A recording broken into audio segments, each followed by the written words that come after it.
Welcome. My name is Cameron Lee, and you're listening to a series on the Old Testament book of Micah called Heartache and Hope. Episode 48, The Life We're Meant to Live. Wherever Jesus went, controversy followed. When he spoke, some people were confused or angry, wanting to argue or goad him into saying something he'd regret. His words and behaviors challenged the religious status quo, and those in authority didn't like it.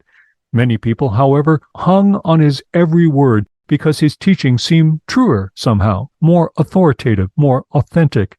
Whatever they had been taught by others, these people sensed that what Jesus did and said was right and godly, and sometimes more to the point. Imagine coming across a book entitled "Live the Life You Were Always Meant to Live." Intrigued, you look it up online and browse through its opening pages. You quickly discover that it gives you 613 rules or principles and insists that you follow them all. Would you buy the book? And if you did, how long would it be before you concluded that the kind of life the book promises is out of your reach? The Law of Moses contains 613 commandments, including the 10 inscribed on the stone tablets at Mount Sinai. Is it any wonder, therefore, that people asked Jesus which was the greatest commandment? In Mark 12:28, the question was an honest one, but in Matthew 22:36, not so much. Note his response. Jesus replied, "Love the Lord your God with all your heart and with all your soul and with all your mind. This is the first and greatest commandment, and the second is like it.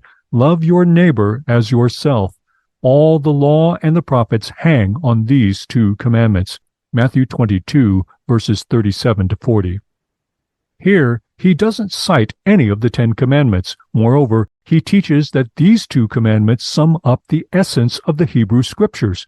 The first commandment is a vertical one, love God with your whole being. And the second commandment is its horizontal expression, love your neighbor as you would love yourself. That teaching is reinforced by the so-called Golden Rule. So in everything, do to others what you would have them do to you, for this sums up the law and the prophets. Matthew 7, verse 12. Think back now to Micah 6. As we've seen, when God accuses the people of being unfaithful to the covenant, the people's response is portrayed as both pious and completely missing the point. "With what shall I come before the Lord?" they ask, thinking only in terms of ritual sacrifice. Psalm 15, remember, asks a similar question but says nothing about sacrifice. There, it's about how you treat other people. The righteous speak the truth, avoid slandering others, keep their promises even when it hurts, and lend money to the poor without interest. This is not meant, of course, to be an exhaustive list. They're concrete examples of what righteousness looks like in the lives of those who are truly devoted to God. Micah therefore answers the question of what God wants from his people in pithy words that express what they should already know. "He has shown you, O mortal, what is good. And what does the Lord require of you? To act justly and to love mercy and to walk humbly with your God." Micah 6, verse 8. Let's start with that last phrase, walk humbly with your God. The word translated as humbly is used only once in all of the Old Testament. It reflects an attitude of lowliness that is already suggested by the opening phrase, "He has shown you, O mortal, what is good." The idea here is that a covenant relationship with God is an ongoing walk with one whom we know to be our superior by far. There's no place for the attitude that suggests, "Well, I brought you thousands of rams, didn't I? What more do you want?"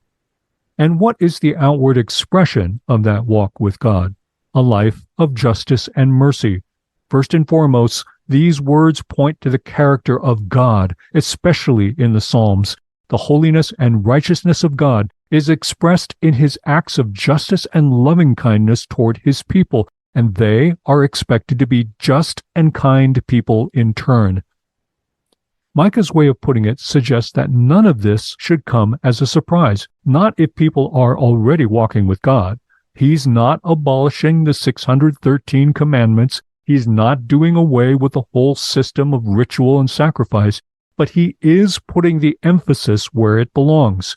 True covenant devotion to God, Micah teaches, is not a matter of mere religious observance that leaves our character untouched.